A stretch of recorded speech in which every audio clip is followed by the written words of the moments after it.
पूज्यपाद श्री उड़िया बाबा जी महाराज। महाराज जी, आपका नाम सुनकर के आया हूं, मुझे क्या करना चाहिए जिससे मेरा इसी जन्म में कल्याण हो जाए, कृपा करके बताओ। बाबा, तुम कुछ जपते हो? हां, एक माला गायत्री जप करता हूं। एक माला से क्या होगा? एक माला से कुछ नहीं होने वाला। कम से कम मेरी बात मानो, आज से 11 माला जप करो। 11 माला जप करो तो कुछ तुम्हारा हृदय पवित्र हो, तुम्हारे हृदय में कुछ अनुभूतियां आवे। महाराज, मेरे पास समय नहीं, क्योंकि मैं एक ब्राह्मण हूं और एक घर में रसोई बनाने का काम करता हूं, गरीब आदमी हूं, इतना समय नहीं कि मैं 11 माला जप कर सकूं। अच्छा, तो तुम गायत्री की एक माला जपो, लेकिन और समय कामकाज करते समय राधे श्याम तो बोल सकते हो। यदि तुम एक माला गायत्री और उठते बैठते काम करते हुए राधे श्याम बोलोगे तो मंत्र से भी बढ़कर के अपार शक्ति नाम में है। इस राधे श्याम नाम का निरंतर जप करने से प्रिया प्रीतम का दर्शन हो जाता है, हो जाएगी भगवत प्राप्ति। देखो, जब तक किसी चीज का लोभ नहीं होता तब तक उसे पाने और सुरक्षित करने की धुन सवार नहीं होती।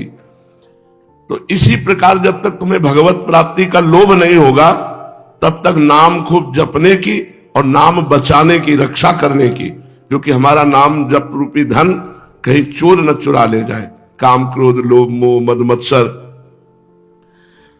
नाम का लोभ होने पर स्वतः ही हर समय जप होने लगता है, फिर तो 1 मिनट भी व्यर्थ बात करना बुरा जान पड़ता है। जिस प्रकार धन के लोभी को 5 मिनट भी अपने व्यापार को छोड़ना अच्छा नहीं लगता, उसी प्रकार भगवान नाम लोभी को भी 5 मिनट व्यर्थ की बातें करना अच्छा नहीं लगता। मैं समझता हूं कि साधना में सबसे कठिन बात है निरंतर नाम जप। पूज्य बाबा कह रहे हैं, ज्ञान और ध्यान तो सब कोई कर सकता है, लेकिन एक नाम बहुत समय तक निरंतर जपना सबसे कठिन बात है। लोग ज्ञान की बातें तो रात दिन करते रहते हैं, परंतु उनके हृदय में परिवर्तन नहीं होता, क्योंकि नाम जप नहीं है। नाम जप करना सबसे कठिन साधना है।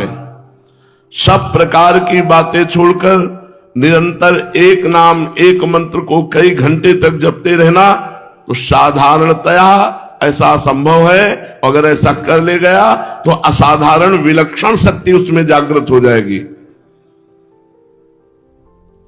ये पूरे जीवन में इन्हीं महापुरुषों के वचनों का प्रभाव रहा कि अन्य किसी साधनों की तरफ मन लुभाया ही नहीं।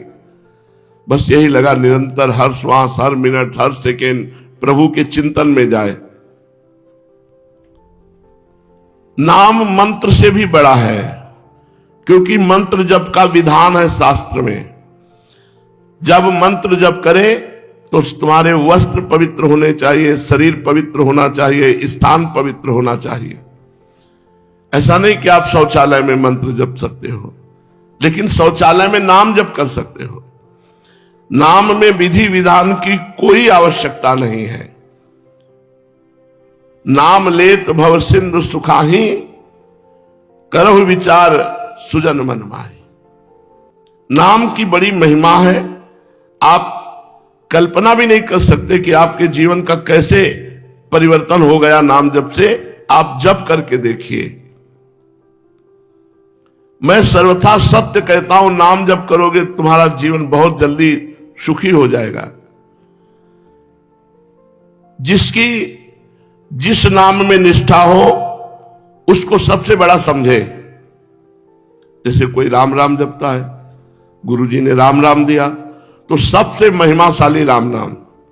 किसी को शिव नाम मिला, सबसे महिमाशाली शिव नाम समझे।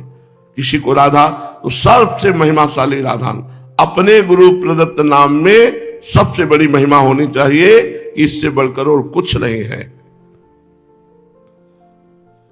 तुम जिस समय कृष्ण नाम लिया उसी समय समझो तुम कृष्ण की गोद में बैठे हो। कृष्ण तुम्हें अपने गोद में बैठा ले हैं। नाम ले रहे हो मतलब नाम ही तुम्हारे पास है। नाम बाणी जहां श्याम श्यामा तहां, नाम बाणी सुनत श्याम श्यामा सुबस, नाम बाणी निकट श्याम श्यामा प्रगट। कितनी सुंदर बात है। अगर वाणी जी का गायन चल रहा है, नाम जब चल रहा है, तो हमारे प्रिया प्रीतम हमारे समीप हैं, हम चाहे जहां हो। नाम बाणी जहां श्याम श्यामा तहां, तो जो वृंदावन खंडवास नहीं कर सकते तो जहां भी है वही नाम बाणी में लगे, वही श्याम श्यामा, जहां श्याम श्यामा था उनका धाम। नाम के अभ्यास से धीरे धीरे पाप नष्ट होते, तब नाम मीठा लगने लगता है। जैसे पित्त का रोग हो, मिश्री खवावे तो कड़वी लगेगी, और वही मिश्री रोज नियम से अनुपात के अनुसार पावे तो पित्त का समन कर देगी और मिश्री मीठी लगने लगेगी। तो राधा नाम अमृत रस है, राधा नाम सुधा रसम। हमको क्यों सुधा रस नहीं लग रहा? क्योंकि जैसे पित्त बढ़ गया तो मिश्री मीठी नहीं लगती, ऐसे दुर्वासना बढ़ गई है, इसलिए राधा नाम हमें अमृत के समान होने पर भी मीठा नहीं लग रहा। बोले यही राधा नाम नियम से गान करते रहो, तुम्हारी दुर्वासना रूपी पित्त का समन हो जाएगा और राधा नाम रुचिकर मीठा अत्यंत आसक्ति हो जाएगी। जिस समय नाम का ध्यान करते हुए उपासक नाम जप करता है तो उसे दिव्य दिव्य महात्माओं के दर्शन, दिव्य दिव्य भगवत स्वरूपों के दर्शन, दिव्य अनुभव होने लगते। बंसीनाथ सुनाई दे रहा है, नूपुर ध्वनि सुनाई दे रही, प्रिया प्रीतम दिखाई, ये सब नाम से हो जाता है। भगवान के दर्शनों की चाह हो जाए नाम जापक में तो तत्काल भगवान दर्शन दे दे। विश्वास होने पर केवल नाम जप से भगवत साक्षात तत्व ज्ञान सब कुछ हो जाएगा। तुम जितना अधिक भजन करोगे उतना ही तुम्हारा हृदय भजन के प्रति आसक्त होता जाएगा, क्योंकि अनुभव होंगे आपको। धीरे धीरे भजन को बढ़ाते जाओ। काम करते हुए या बैठे हुए कोई अंतर नहीं पड़ना चाहिए। अभ्यास ऐसा कर लो, या बैठे हैं तो नाम जप चल रहा है, जैसे बैठे में चल रहा था वैसे क्रियावान होने पर भी नाम जप न छूटे। यदि नाम जप में प्रेम हो गया तो घर छोड़कर एकांतवास करने की कोई आवश्यकता नहीं। जहां हो वही रहो, बस नाम में प्रीति कर लो। नाम में प्रीति नहीं हुई तो वन भी घर ही है, और नाम में प्रीति हो गई तो घर ही वन हो गया, चिंता की बात नहीं। भजन में कोई विघ्न कर सके ऐसी बात नहीं, हम स्वयं विघ्न पैदा करते हैं। हम बर्दाश्त कर लेते हैं विघ्नों को। हमारा भजन छूट करके प्रिया प्रीतम का चिंतन छूट कर विषय चिंतन हो, हम इसे बर्दाश्त कर रहे हैं इसलिए हो रहा है। अगर बर्दाश्त न करें तो कोई विघ्न नहीं आ सकता। इसलिए किसी विघ्न को बर्दाश्त मत करो। यहां चलेगा, भजन छूटा तो कोई बात नहीं, ये अभ्यास की कमी, ये प्रमाद स्थिति है, इसको छोड़ो। भजन न छूटने पावे सब कार्य करते हुए, यही खास बात है। थोड़ी देर गुणानुवाद किया, थोड़ी देर सत्संग सुना, थोड़ी देर नाम जप किया, थोड़ी देर सेवा की। हमारा समय का ऐसा क्रम होना चाहिए कि हमारे पास खाली समय रहे ही ना।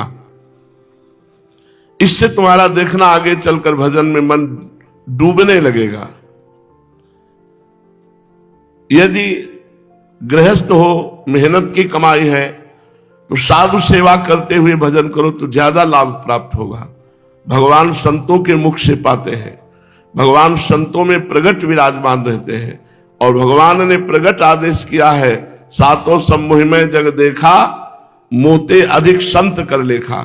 मेरे से भी अधिक संत को देखो, संत के प्रति भावना करो। भगवान स्वयं श्री राम जी सबरी मैया से कह रहे, सातों सम मोहिमय जग देखा। संपूर्ण संसार में भगवत भाव करो, लेकिन संतों को भगवान से बढ़कर मानो। है बड़ी कठिन बात।